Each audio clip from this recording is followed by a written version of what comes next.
Welcome to the Boundless Bible. My name is David Shapiro. Hey, I'm Javi Marquez. And I'm Jason Holloway.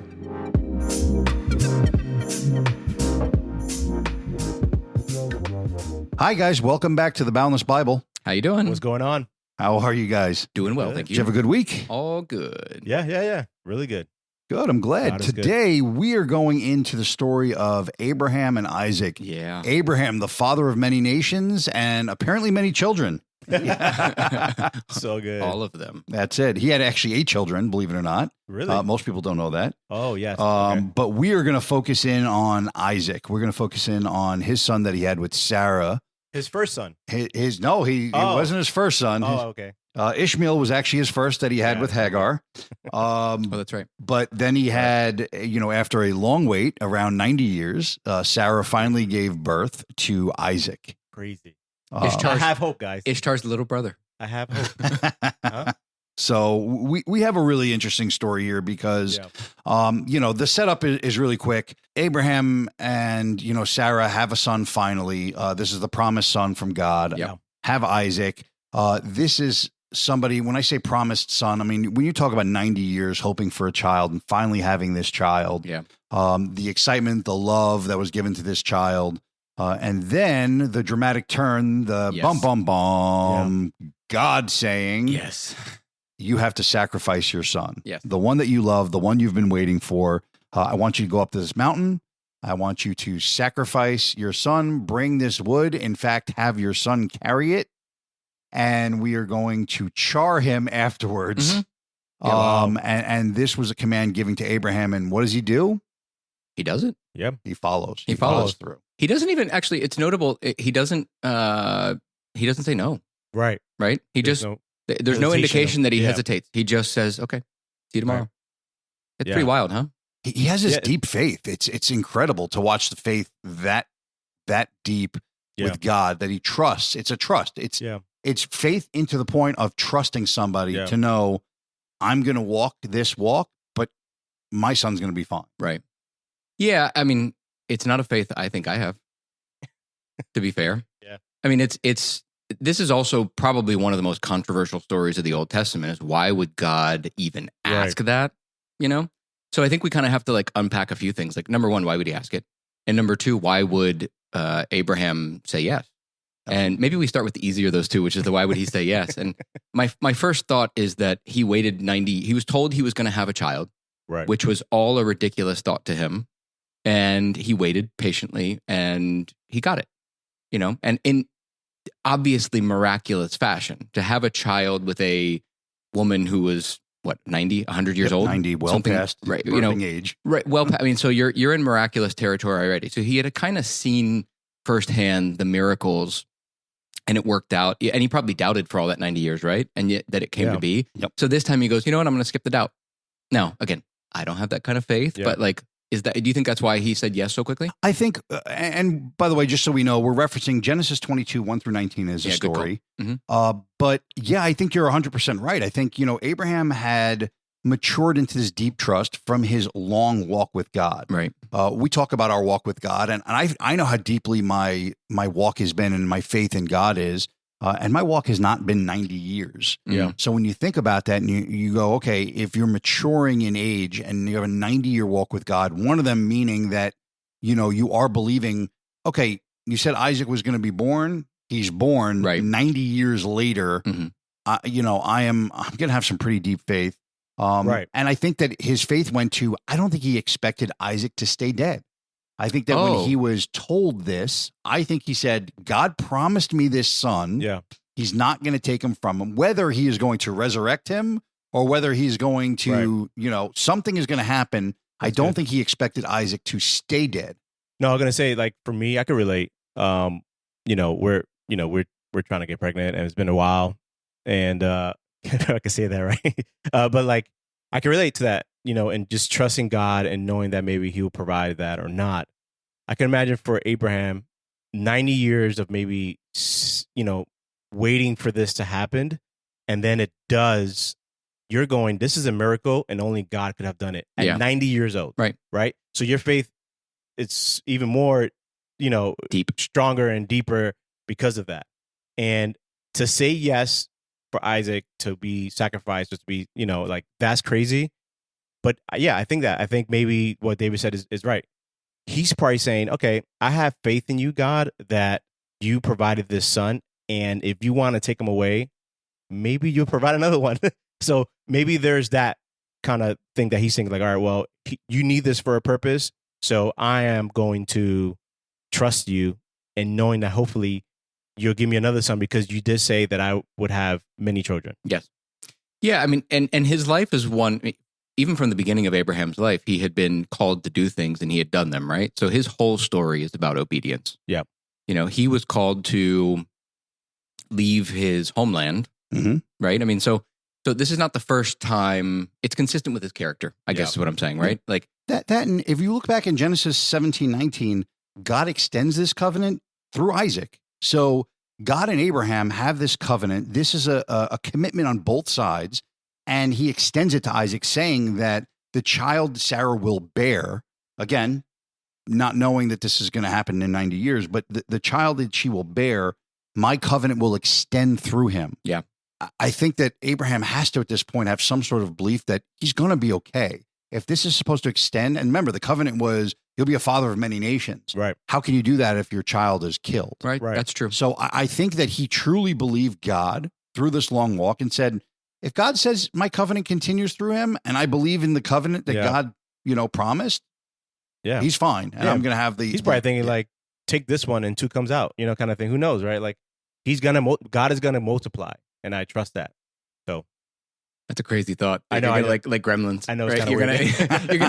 You're gonna put one Isaac on the hill and you're going to get two on the way out. Like that's pretty wild. I never thought of that either, but no, I mean, look, I think the story is one of obedience. And we also have to remember Abraham is literally the crux of three religions, right? Like he's not just one, like this, that's how big and bold his story is. Like, and his faith and his obedience. And we've talked before about what is the Bible about in the first place, right? It's about learning who God is, learning about the character of God, and also, more importantly, learning who we are as humans in relationship to God. Yeah. Right? And so I think that in this very, very early phase of humanity, learning who it is and who it revolves around and where it comes from, this is a story of humanity at its base. I have choices to make in my life. I can choose to do the right things, the good things, and oftentimes in order to build a civilization, the things that are against me but are for a grander scheme, right? Yeah. Or I have the choice to be selfish and do me, right? I have those choices. Yeah. And the times that we see God most clearly are the times when we are doing the good, the selfless, the obedient, I don't really know what's coming next, but I'm going to do it anyway. Yep. And to be faithful. And remember, faithful doesn't mean that like I just love and I'm happy and joyful. Faithfulness means I don't have any idea what's coming, right? But I trust you, yeah. But I trust that it's going to be better than where I'm at right now. Yes, right. This is definitely a full surrender. Even through this moment where he's having these dilemmas, there is he uses the word hineni. Okay, which when they ask where you are, he goes, "Here I am, hineni." Oh, first it's God who asks where he is before he's asking him where to go. Hey, I want you to go up this mountain. I want you to do this. This is a readiness to serve. Where are you? Here I am. I'm here. I'm ready for you. Then his son on the way up the mountain asks him, "Where are you?" He wants to know where his dad is. And again, he says, hineni. This is now kind of a sensitivity to relationship. He's still calling out to his son saying, I'm still here, even though he's about to do this. Right. So it's a sensitivity to his relationship. And then the final one is when he's about to do it, this is now, probably with tears in his eyes, where are you? Right. Here I am with the knife in his hand about to do this. This is now that spiritual attentiveness. This is that ultimate surrender that he went through everything. This is that very moment where maybe he thought, on the way up the mountain, God was going to stop him. Who knows where his brain Any was moment at. now. Yeah, I mean, really. But this is that very last moment, probably tears in his eyes, where God is again asking where you are. Remember, he asked Adam and Eve where you are. Oh, that's right. And they were hiding. They're asking Abraham, and he's going, here I am, tears in his eyes, ready to kill his son for God's command with full surrender. I mean, absolutely beautiful. Again, faithfulness, Jason, faithfulness. I can't even comprehend. Not even. Yeah. You use that like, here I am, and you called out Adam and Eve. Just out of curiosity, what was their answer when he called out, "Where are you?" It was the next step. No, I mean when he called out Adam and Eve. Oh, what was their response? Was it the same? Well, they were word? hiding. He goes, "Where are you?" And again, it could have been thought of, "Where are you in your brain? Where are you in your mind? Right. Or where are you? Like, why are you hiding?" But did they answer hineni, or did they? No. Okay, so that's what I'm getting at. Like, absolutely not. He's still taking responsibility for the actions of God, right? Where they're trying to hide from him, and this is that eternal struggle. Yeah, this is the eternal struggle. That's good. And to this day, God sometimes says, "Where are you?" And I go, "Not here." Yeah. Right. That's true. I'm next door. Right. I'm hiding from God because or I'm just like pretending I'm still playing video games and not paying attention to him. Right. Like any number of things I'm doing not to call out. Like, how often does God call you to do something? You go, "I'm here." Yeah. Especially with something so precious like a child. Right. Like, well, that's, the ultimate. It's like the ultimate for him sacrifice. to, I don't think there's a bigger sacrifice. Right. So for him to say, "I'm here, I'm going to go through with this, God," rather than going, "I'm going to run away with my child, for you not to do this." For sure. Or I'm going to continue to protect and put this over covering on my child from any kind of harm or I'm any going to kind of thing. protect myself from the hurt I'm going to feel. I'm going to protect him from the harm he's going to feel and the consequences he's going to feel. He didn't do that. This is I think that's why the story's written this way, right? Because it's an ultimate, literally ultimate in its most final word, ultimate sacrifice. Yeah. It's ultimate, I should say, obedience. Yeah. Because there is not anything. He would have suffered from it. Isaac would have suffered from it. Rachel would have suffered from it. Sarah would have suffered from it. The whole clan would have suffered from it. And yet he said, "Here I am, here I am, here I am," because he trusted that whatever was on the other side of that veil was better, right? Now, I think the other question you had is even more interesting. I do too. I do believe that, we can look at what a lot of people say. This is the foreshadowing of Jesus. Yeah. Isaac is carrying wood up the mountain. Okay. It's a sacrificing of a son. So I think that there's the foreshadowing side. There's a lot of parallels. But again, I've heard that a million times.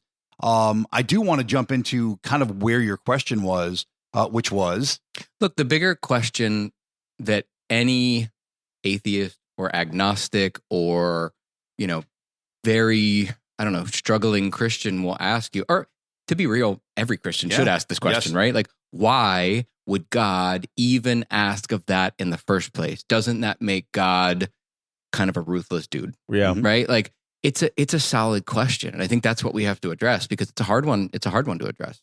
Yeah. I like to think when looking at that story, I really don't think God would do that now. Or like, what I'm saying? Like, I feel like for that moment of obedience, remember this is before the law. Yes. Right? Mm-hmm. Abraham is having faith. He's not doing these laws to have a relationship with God or just to show obedience. This is the way he shows obedience. So for me, I just feel like that was the testing, because God does test us, I feel like, and he's testing Abraham here. And I think that's what it is. And we can see God testing us nowadays in our life. And I pray that is not as drastic as this, I don't, as far as having to sacrifice your son or, I'm saying, like, and I hear these stories, right? Dramatic stories, like, why would God take away my son? Why would God take away my kid, right? And we see that, right? I'm supposed to go before my kid or stuff like that. And I just feel like there is something bigger there than God took this as a test for you. I think there's something way bigger than this. Yeah. Like, I think I may end up contradicting myself along the way of this conversation because I'm still wrestling with it too, right? But one of the most important things is the fact that this is Abraham. Yeah. This is the father of the rest of their religion and multiple religions for that matter, right? Yeah. If you have to look at this metaphorically and symbolically, remember, Abraham was born in Ur. Is that what it was? In Mesopotamia. The moon god was the god that they worshipped when he was a kid. Yeah. He was told to leave that area. So try to hold this in metaphor land, right? Yeah. He was told to leave that area. He was told that he will be the father of things. That's a whole lot of ripping away your past. It's ripping away your past. It's ripping away your foundations. It's ripping away the core of who you are and every thread of your past in order to move forward, right? Sure. So far we're in metaphor land, right? So now he is out in the wilderness, as we've seen many times, and he's got his wife and his other son, and they're still trying to figure out what's going on because they're in the wilderness. But now it's time for him to cut ties. Cut, not a pun, right? Mm-hmm. Yeah. It's literally time for him to cut ties with his past and even be able to sacrifice his future because everything needs to come out of him from obedience. Okay. You starting to see where I'm going with this? Yeah. So now, obedience, and I mentioned in the beginning when we started talking about this, I think that the relationship that we have with God is that we have to be more God-like in our lives and less us-like in our lives. And this is the beginning of that. He had to be able to cut ties with his family, his own child, his history, his past. Yeah. This is the full circle. This is the beginning. As soon as this is over, everything good happens, right? Yeah. Like after the story, if I'm not wrong, everything for Abraham goes better, right? Sure. Like nothing so dramatic happened. Am I wrong about that? You're looking at me. I mean, he lives the old days. Well, too, according to Jewish tradition, after the threat of killing Isaac when he comes down, this is the catalyst for Sarah's death. Okay. But that's Jewish. Okay. I don't know that. But is that Jewish tradition or is that in the Bible? It's not directly in the Bible. I mean, obviously we know she died somewhere around then. Sure. Yeah. But yes, it is. It's not the cause of it, but the Jewish tradition says that's the cause, but the cause is not in the Bible. What I also like to say too, I mean, I hate to put it this way, but eventually people die. Like, of course. Like, I don't know if it's the catalyst, right? But I'll just finish this by saying, like, I think that when we look at ourselves, we know that we have to, especially to be Christians or to be anything better than we are today, we have to be willing to cut ties with a lot of stuff in our past. And to the extent that we have to do that is different. But for him, it had to be, if he was going to be the father of religion, it had to be whole. It had to be total. It had to be complete. Right. Yeah, he couldn't bring in any of his old life. A good point. He can't bring any of his old life into it if he's going to start something entirely new. Entirely new. He's the father. He's the patriarch, right? He's the guy. And I love that you brought that up because it's like, this is like one of the ultimate sacrifices where God does it himself. Yeah.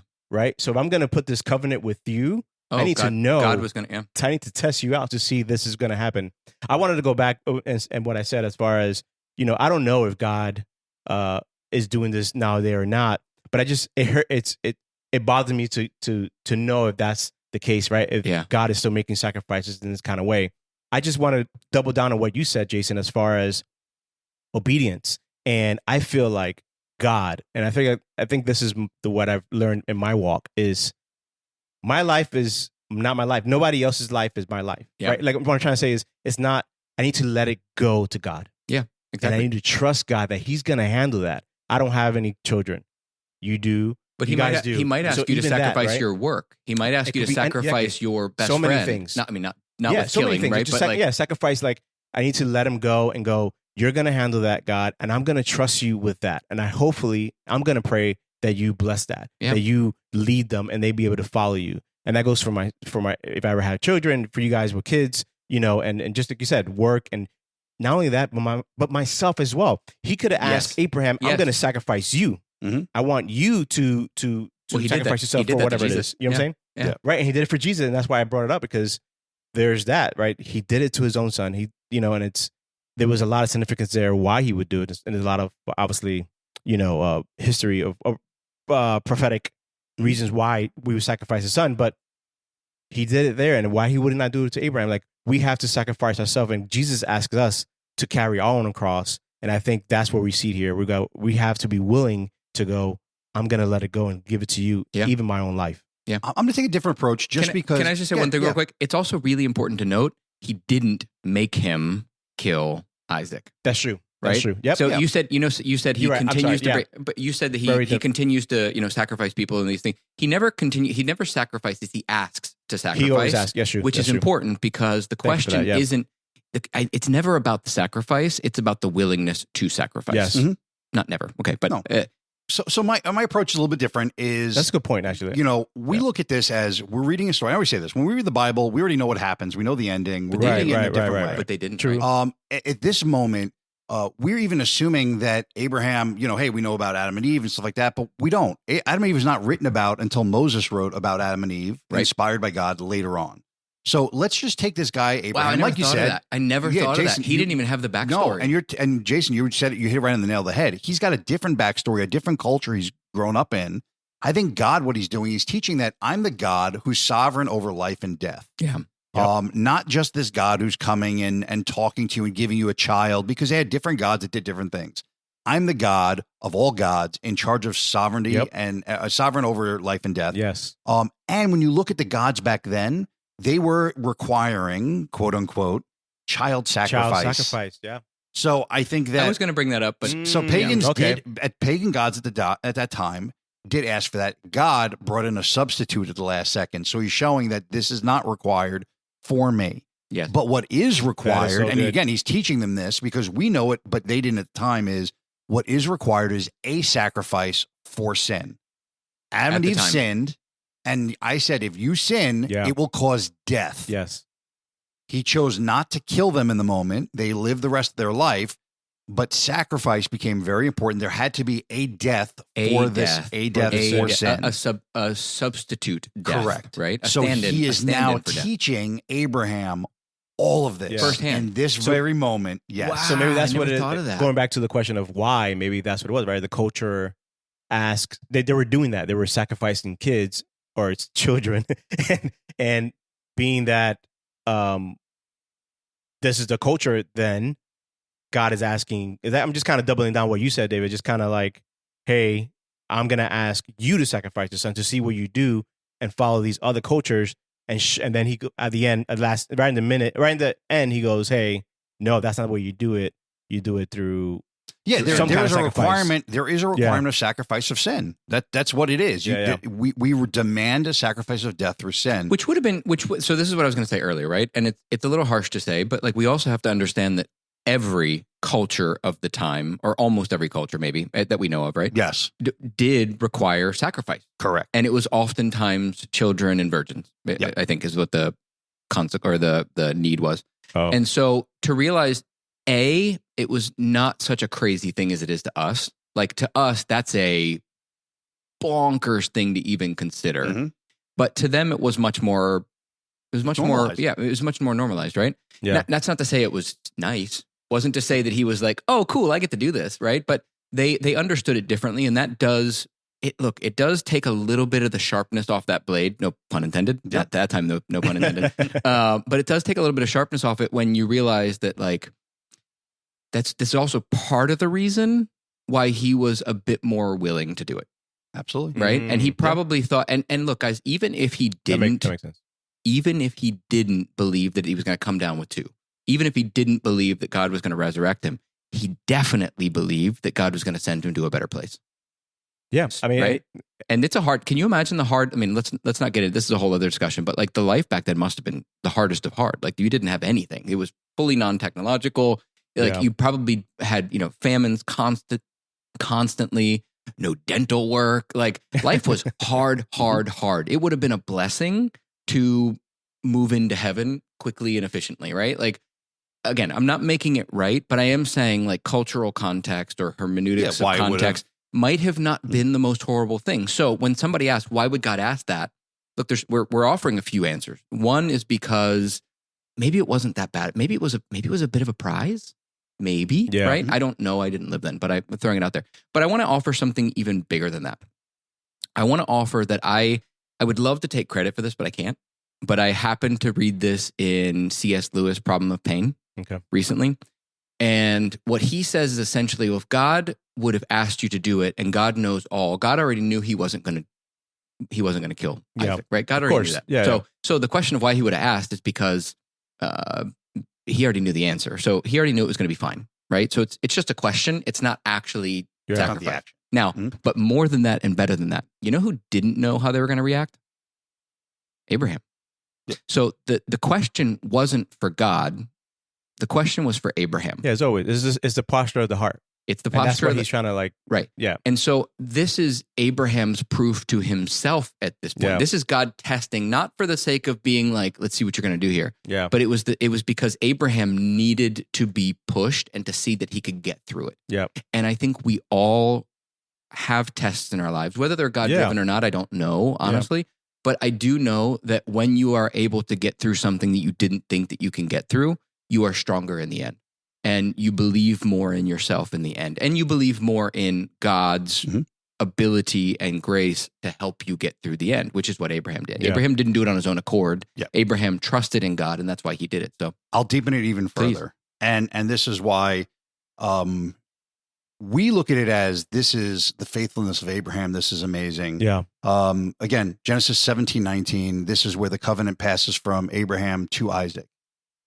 When you look at timing, when you look at the Midrash and the Talmud, they actually estimate Isaac being not a little boy, not a little child. in his 40s or something? 37 years I old. thought so, yeah.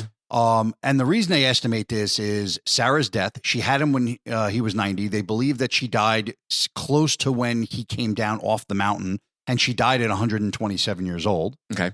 So they're estimating his age to be 37. So now you're looking at this and you're going, God knew the answer, yes, but he wasn't only seeing, listen, he already had the covenant with Abraham. He wanted to see if this was going to extend to his son, Isaac. Yeah. You're 37. Yeah. Are you going to trust in me? Right. That you're going up this mountain, Yeah. you're going to be sacrificed. You got to carry your own wood. That's such a great addition. You have to lay down. You have to be tied up. And are you going to trust me? Because he doesn't fight. He doesn't fight. No. Right? He doesn't fight the whole time. This is one of those like stories in a story that is so beautiful. And I hadn't even thought of that. I mean, he didn't. Now, granted, next time next time Abraham wanted to go hunting, he probably said, I'll stay here. I'll stay by. But it's such a beautiful story. He didn't fight back, did he? No, he did not. And whether or not you believe he was an 8, 10, 12-year-old boy, or whether you believe he was a 37-year-old, it's still somebody who could have been like, what's going on? Why are you tying me up? Why? There was no struggle here. Yeah. It was also the faithfulness of Isaac, who had not seen God for 90 years. That's great. This is young faith. Which he blessed as well. Wow. Right? He blessed his obedience. He blessed his faithfulness. You know, he's another father of of nation. You know, a patriarch of the faith in a sense. Yeah, right. He's the father of the 12. Of the 12 different tribes, right? It does. And this is one of the other. Do you know I never put that together? What? He becomes the father of the 12. Yeah. Mm-hmm.